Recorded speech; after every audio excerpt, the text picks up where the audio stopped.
Hi, good morning. Ito po si Duday, nagbabalik.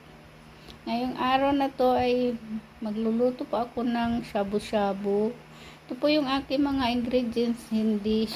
Wala tayong meat, yung tenderloin. At ito ang gagamitin natin sa Korean dumpling. At yan ang aking mga sangkap, yung crab stick, yung Singaporean fishball, at lobster balls. Ito yung leeks, bawang, sibuyas at yung kamatis. At ito yung aking ilalagay na gulay. Meron siyang tawag nito spinach sa ilalim. Tapos ito Baguio pichay, Tagalog pichay at saka repolyo. So yan guys, yan ang ating lulutuin ngayong araw na to. At umpisahan na, mamaya ipapakita ko sa inyo paano lutuin. Madali lang naman to. Ito ay pang lutong bahay lang, hindi ito yung lutong sa labas. So antabayanan nyo mamaya. Ngayon guys, gigisa ko muna yung bawang para magkaroon siya ng lahat. Kasi yung shabu-shabu talaga hindi siya binigisa at pinapakuluan lang. Dito ako, magigisa ako. Ito ko yung bawang.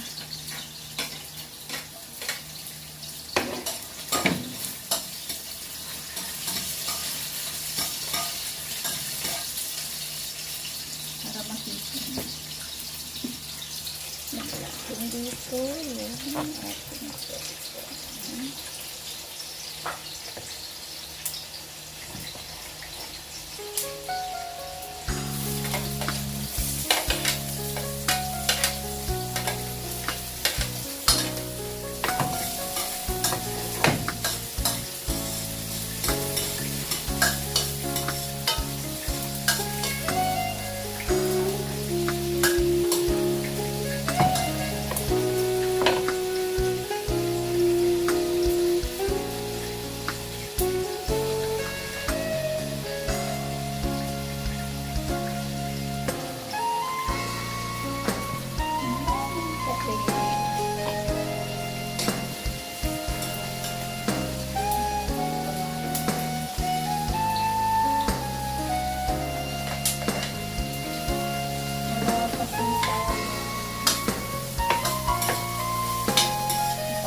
init lang.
nilagay ko na yung kanyang dumpling at pinlit sa kanyang pichay, Tagalog.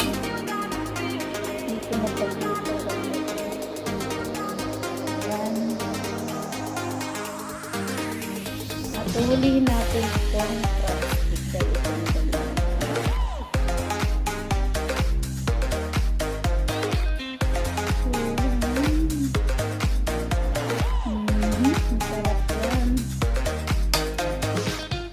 Ilagay ko na rin yung legs. Yun ang ilalagay ko kasi para yung lasa ng legs ay manuot siya.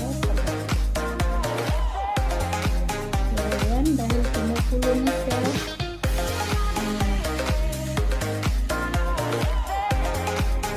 ito naman luto yung dumpling. Ito guys yung dumpling na ito ay Korean dumpling. Dahil wala akong hindi na kailangan ng meat dahil siya mayroon na siya sa loob. Ang gulay-gulay na lang.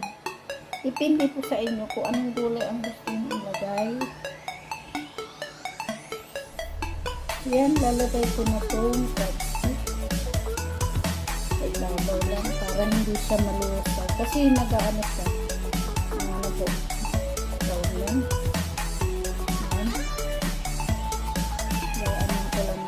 Para maluto. Nag-ano kasi sa malapad siya yung crabs.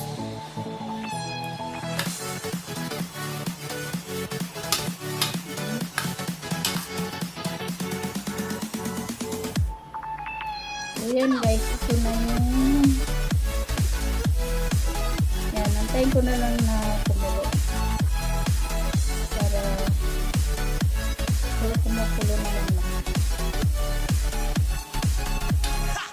Sarap sa kahit hindi ka na magkano nito kung nagda-diet ka, kahit ito lang kainin mo.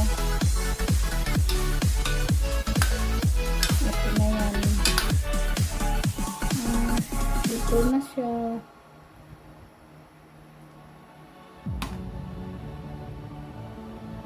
Kunting kulo na lang. Ito kasing crab stick, yung pula na yan, kahit buhusan mo lang siya ng mainit na tubig, pwede naman kainin. Pwede rin yan sa noodles, na may sabaw na noodles. Nahaluan mo ng ganyan. Ito lang ay sabo-sabo lang pansarili, hindi yung mabibili sa labas dahil wala tayong kompletong ingredients. Ano talaga yan, depende lang sa gusto mo kung anong gusto mo ihalo. So yan guys, antayin ko lang na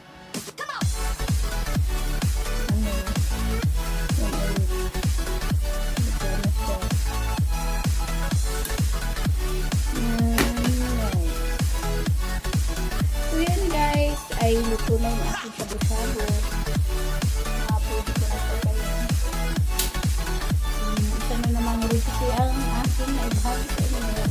Sa araw na ito ng linggo, happy weekend sa lahat. Shout out sa aking mga kaibigan. Pasensya na kayo at naglinis ako ng kwarto namin. Medyo haggard yung aking itsura. Shout out sa aking mga kaibigan dyan sa YT. Sila Dilpin Manubag, si Kabasis, si Arlene Dailin, si Kuya Bubuyog, Pero at yung iba pa yung hindi ko na mabanggit. Shout out sa inyong lahat. So yun guys, salamat, sana nagustuhan nyo ang aking video ngayong araw na ito at dito natagalan ako gumawa ng video dahil medyo busy sa araw, hindi ako makapag-live dahil may video na ginagawa yung bahay dito sa labas nakikainan, hindi ka makapag-live at ngayon lang talaga hindi ako at nakapag-live ano lang